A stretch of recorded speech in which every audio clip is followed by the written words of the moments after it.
Have you ever sat in a meeting, maybe a strategy session or just, a weekly check-in, and felt this very specific, almost physical sensation that everyone else is moving in slow motion? That is a very vivid way to start. You know what I'm talking about, though, right? It's not arrogance. It's this feeling that while your colleague is still explaining point A, your brain has already jumped to point D, run three scenarios, identified a potential risk at, like, point F, and is now just waiting. Just waiting for everyone else to catch up. Exactly. And you're sitting there thinking, is my clock running fast or is everyone else's battery running low? It's a common frustration, and usually people just write that off as, impatience, or maybe just having too much coffee. Right. But the stack of research we have today suggests that this friction you're describing might be a symptom of something much more fundamental. We aren't just talking about being smart, we are talking about intellectual giftedness. Right. And I want to be really clear about what we're doing here. This isn't some victory lap for people with good grades. We're looking at a specific list of 10 signs that you are intellectually gifted based on materials from Showbiz Daily, data from the World Health Organization, and insights from neuropsychology experts. And our mission, I think, is to figure out if gifted means what we all think it means. Exactly. And spoiler alert, it usually doesn't. I think the cultural definition of a genius is very narrow. It's usually a socially awkward guy doing math on a window pane. Yeah, that's the movie version. But the sources we're looking at today, they really dismantle that. They define giftedness not just by what you know, but by how your brain processes the world. It's about creativity, proficiency, and just raw neurological speed. So if you're listening to this and wondering if your brain is actually wired differently, stick around. We're going to decode these 10 signs. Let's dive into the hardware first, the processing power. Let's look at the engine. Okay, so the source material kicks off with a definition that I found pretty grounding. It says being exceptionally intelligent relates to, and I'm quoting here, creative abilities and outstanding proficiency in one or more areas of interest.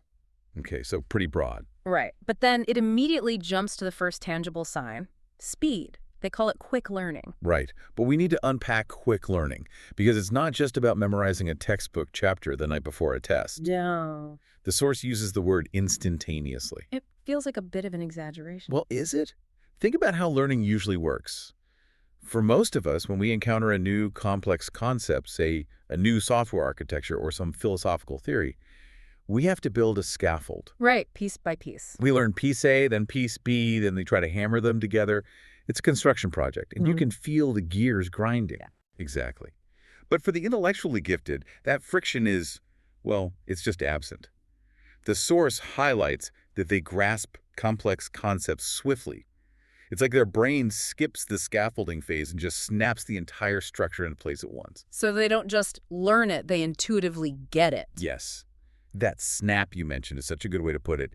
It's pattern recognition on overdrive. And what's interesting is that the sources say this isn't usually a learned behavior. It's often described as being smart from the start. Which implies a biological component. You don't really practice your way into that kind of processing speed. You can learn more things, but you can't change the hardware. Precisely.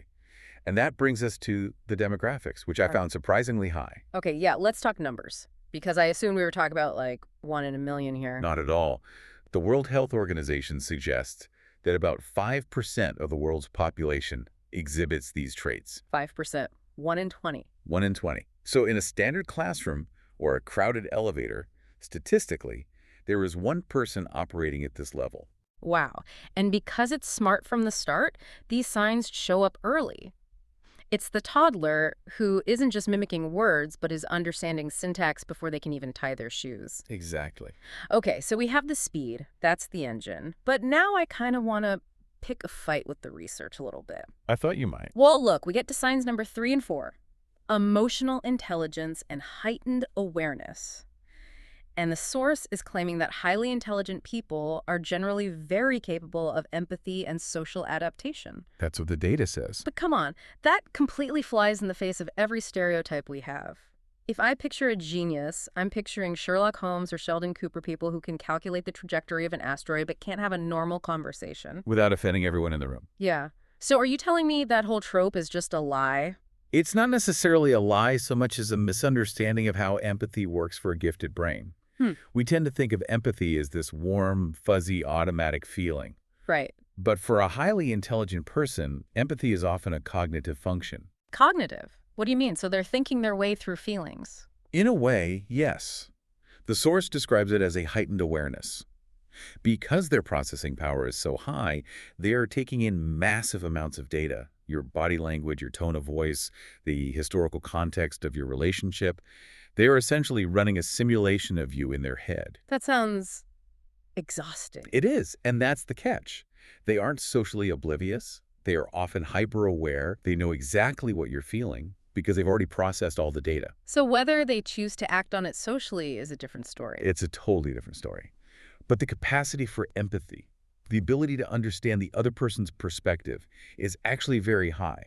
The awkwardness might not be that they don't get it. It might be that they're completely overwhelmed by it all. That makes so much more sense. And this connects to sign number 7, which I think is the ultimate tell for true intelligence. Communication mastery. Yes.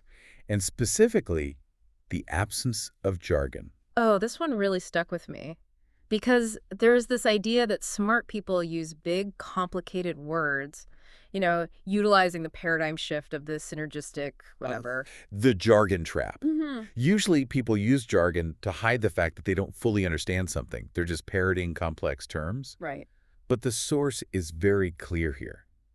The hallmark of the superintelligent is the ability to convey complex concepts in simple terms. It's the Feynman technique, right? If you can't explain it to a 6-year-old, you don't really understand it yourself. It's exactly that.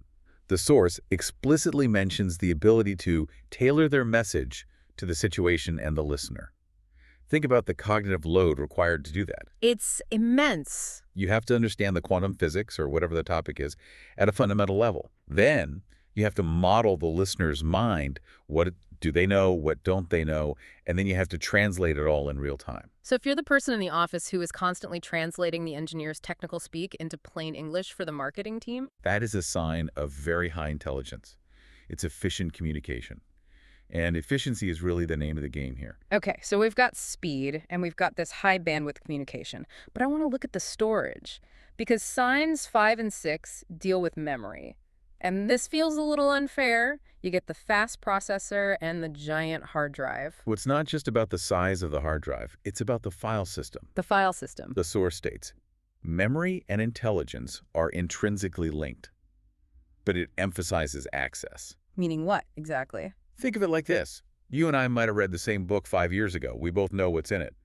But if I ask you a question about it, you might have to go dig through the dusty archives of your brain to find the answer. Yeah, it would take me a minute. For the gifted individual, that book is effectively open on the desk in front of them at all times. So it's about retrieval time. It's retrieval and utilization. The source calls it a robust knowledge database. Because they can access this information instantly, they can use it for reasoning in real time. You can't reason with facts you can't remember. This explains why arguing with them can be so frustrating. They're pulling citations from 1998 while I'm still trying to remember what I had for breakfast. And that leads directly to the synthesis part, which is sign number 6. Because that database is so robust and accessible, they can connect new topics to old ones instantly. The source calls this connecting disparate topics. And this is where we really get into the definition of creativity, sign number 8. I think people hear creative and they think of, painting or poetry. All right, yeah. But in the context of giftedness, creativity is really just high-level pattern matching. It's seeing the invisible string between two things that shouldn't be related. Like taking a concept from biology and applying it to economics. Exactly. Or taking a strategy from chess and applying it to negotiation. The source notes that prodigies are defined by this ability to think originally. But that originality comes from synthesis. They're mashing up that robust database in ways no one else has even thought of. It's the MacGyver effect of ideas. That's a great way to put it. It's combinatorial creativity. Now, I want to pivot slightly. We've talked a lot about the hardware, the brain structure, the memory, the speed. But the source material also brings in a neuropsychologist, Rosalina Espirito Santo Wagner, who talks about the software, the mindset. This is a crucial distinction. You can have all the hardware in the world and not use it. Wagner points out that there are specific behaviors that really drive this engine. She highlights sign number 9, unusual solutions. And she pins this on curiosity. Insatiable curiosity, right, to be precise. And that word insatiable really matters. It's not just, oh, that's interesting. It's a compulsion. The source says this curiosity drives them to seek out different information, which inevitably triggers those unusual solutions. So they aren't trying to be different for the sake of it. No. They just went down a rabbit hole that no one else bothered to explore. Correct. If everyone else stays on the main road, everyone arrives at the same destination. The gifted mind is the one bushwalking through the forest because they saw a shiny rock. They arrive at a completely different solution because they took a completely different path. She also gives us this rapid-fire list of habit sign number 10. And I want to run through these because they feel like a diagnostic checklist. Let's do it. Insatiable reading habits. Cleaning the database. Extensive vocabulary. The tools for precision. Sharp critical thinking. And independent thought. That independence is so key. They rarely accept "because I said so" as a valid answer. And then the last two, which I think are maybe the most critical, ability to concentrate for long periods and persistence in the face of challenges. Okay, I want to pause on persistence. Because there is a myth that for gifted people, everything is easy. Oh, you're smart? You don't have to try. Right. The natural talent fallacy. But the source is saying the exact opposite. It's saying that when they hit a problem, they have a relentless drive to solve it. It's that dog with a bone mentality. It's not that the answer comes magically. Not at all. It's that they are willing to focus intensely until the answer finally yields. But this intensity, it has a downside. And the source material actually includes a section on caring for gifted children that feels a bit heavier. It talks about the burden of this potential. It absolutely is a burden. Rosaline Wagner points out the stigma, the idea that gifted kids are born knowing everything and never make mistakes. Which just sets them up for a massive identity crisis if they get a B- on a test. It can be paralyzing. If your entire identity is "I'm the smart one who gets it right instantly," then struggling with something doesn't just feel like a challenge. It feels like a failure of your character. The source mentions they need special guidance, stimulation, and time investment. It sounds like high-maintenance gardening. Or a high-performance engine. If you put a Ferrari engine in a go-kart and tell the driver to just drive like everyone else, you're going to spin out. They need a track. They need to be taught how to handle the speed.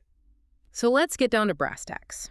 We've covered all the signs: the speed, the empathy, the memory, creativity, persistence. But how do you know for sure? The sources actually get into the cold, hard numbers of testing. If you really want to quantify it, yeah. The source mentions the Mensa IQ test. And I've always been curious about the cutoff. What does it actually take to get into that club? It's exclusive.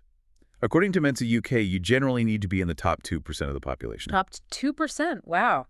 But the source goes deeper with the Stanford-Binet 5th edition, the SB5. And this gives us a breakdown that I think is really helpful for understanding the levels. Because there's a difference between smart and scary smart. Exactly. Yeah. So if you score between 130 and 140, the classification is gifted or very advanced. Okay, so that's the 130 mark. That's where you're probably the smartest person in the classroom. But then there is the tier above that. The source calls them the rarer few, an IQ above 140. And that is classified as? Genius level. Is there a tangible difference between, say, 135 and 145? Or is it just splitting hairs at that point? There is a difference. At 130, you can master existing systems faster than anyone else. At 145 plus, you're often breaking those systems and inventing new ones. Huh. The processing speed and the leap in logic can be so extreme that it actually becomes difficult to communicate with even normal high IQ people. That's fascinating. So you can be too smart to be understood even by other smart people. It happens. But the source makes a cheeky comment here that I love. It says, if you're there, you probably already know. Yeah, if you're operating at 145, you've probably noticed that the world feels incredibly slow. But this brings me to my biggest worry with this entire topic. What's that? We've spent this whole time talking about the potential, the horsepower, the memory capacity. But having a V12 engine in your garage doesn't mean you've won the race. You actually have to drive the car. Exactly. And this is where that persistence sign we discussed becomes the most important one on the entire list. It brings up a bit of a scary thought, honestly. If you have the engine, that IQ of 130 plus, and you have the fuel, that curiosity, but you lack the steering, then you become the drifter. We see this all the time. People who are incredibly sharp, who can deconstruct any argument, who read everything, but who never actually build anything. because things came too easily to them early on. Often, yes. If you just coast through school because your processing speed is so high, you never learn the grit that's required to do really hard things. Yeah. And eventually, you hit a problem that raw intelligence can't solve. A problem that requires weeks or months or years of just grinding. And that's where the genius fails and the hard worker takes over. Upper. Precisely. Knowledge is most valuable when it's applied. The source is clear. These signs are just raw materials. They are kinetic energy waiting to happen. So that leads us to the final question for everyone listening. The uncomfortable question, isn't it? It is. If you've been listening to this and nodding along, if you recognize the speed, the memory, that feeling of being an alien in meetings, ask yourself this. Are you actually investing the time to turn that potential into something real? Or are you just coasting on the ability to learn quickly? Because as we've seen, the real magic, the genius level output, that only happens when you combine that incredible speed with relentless persistence. The gift isn't the processing power. No. The gift is what you decide to do with it. Couldn't have said it better myself. Thanks for deep diving with us. We'll see you next time.